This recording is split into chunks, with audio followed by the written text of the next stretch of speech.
Now on Denver 7 News at 4, a family in Golden is left shaken after a dog attacked a woman and her grandson.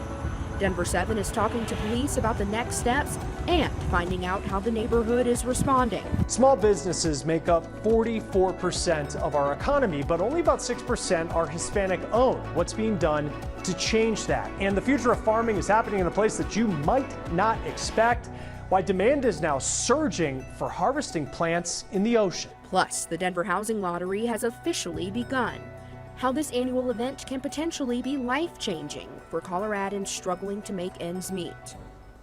Thank you for joining us. I'm Micah Smith. First tonight, an 89-year-old woman and her grandson are still recovering after two pit bulls attacked them in their backyard in Golden Wednesday. Police say the boy called 911 from a neighbor's home as the dogs continued attacking his grandmother. Police say officers had to use tasers and beanbag rounds just to keep distance between them and the dogs as they tried to rescue the woman. Eventually, more officers had to be brought in just to get her to safety. She's in critical condition tonight. The boy is expected to be okay. Golden police say one dog was euthanized due to his injuries and the other dog is being held at the Foothills Animal Shelter. Unfortunately, vicious dog attacks like this are not uncommon. We want to warn you, some of these images might be graphic to some. Just last month, 3 dogs ran into Stacy Cohen's front yard. The dogs then attacked her on her front porch in Brighton. Cohen was able to capture this video of the dog shortly before the attack. The wounds on her legs still haven't healed entirely. She did not need surgery, but did receive multiple stitches. Cohen still doesn't know where her neighbor's dogs ended up after the attack. The attack was so vicious, I did not think I was going to survive at one point. Eventually, I found out he only surrendered 2. I don't know which 2 were surrendered. They won't tell me what has been done with them. They won't even tell me if they've given the dogs back. Cohen filed this report with Adams County Animal Management. We reached out for comment about the status of the dogs. However, we haven't heard back yet.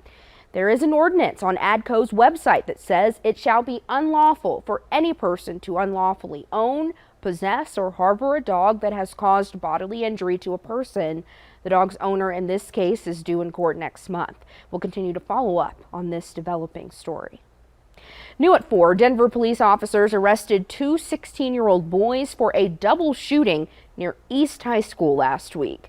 Police say the boys got into a fight with a 20-year-old man. One of the suspects fired a gun, hitting the man and 14-year-old R.J. Harding.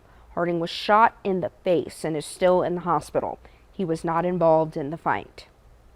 Thousands are vying for a chance to win an affordable housing voucher in Denver today. The Denver Housing Authority started accepting applications for housing choice vouchers, formerly known as Section 8.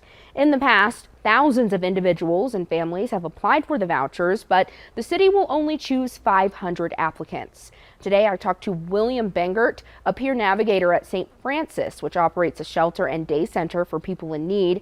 Bengert says his clients who have won the housing lottery in the past have been able to get their lives back on track. But it can build your pride back. It can help you hold your head higher.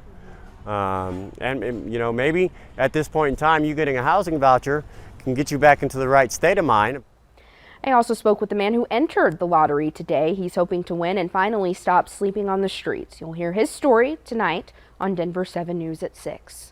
Now, this comes as the deadline approaches for 150 people to leave the Quality Inn Motel and find a new place to sleep.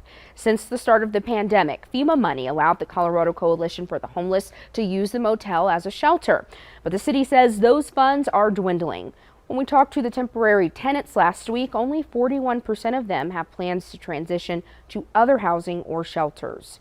We also spoke with Michelle Colvard, who's been living at the motel with her family for a year after escaping a domestic violence situation.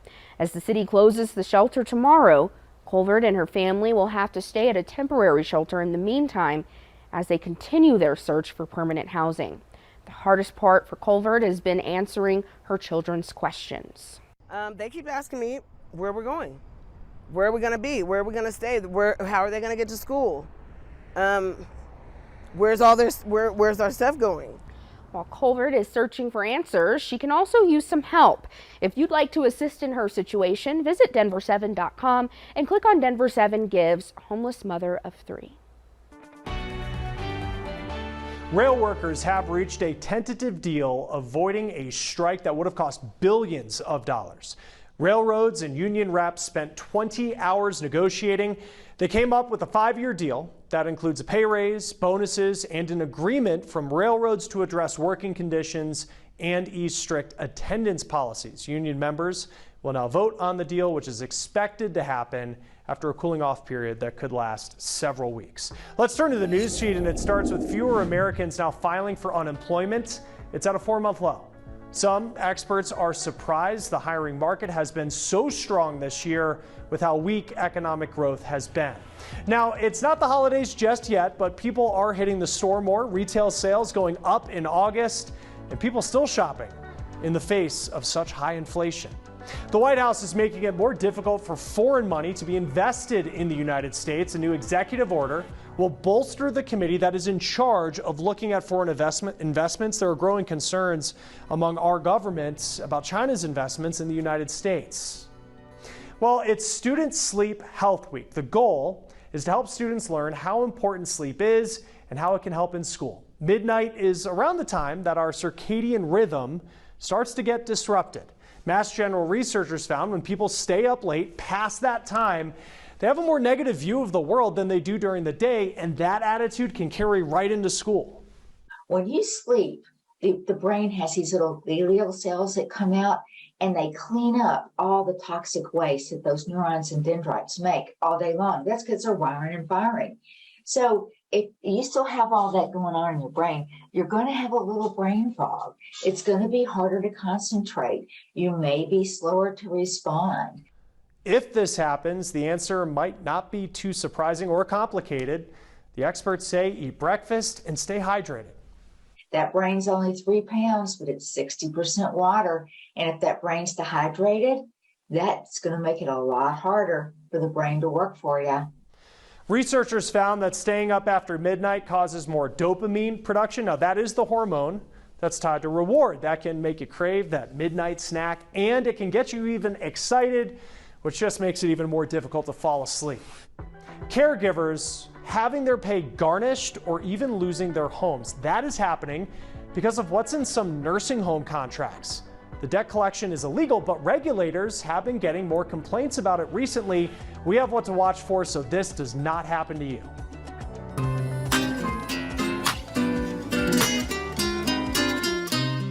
I'm Angelique Maureen, and my roots are in San Luis, the oldest town in Colorado. What Hispanic Heritage Month means to me is remembering our ancestors and continuing to move forward with the future generation.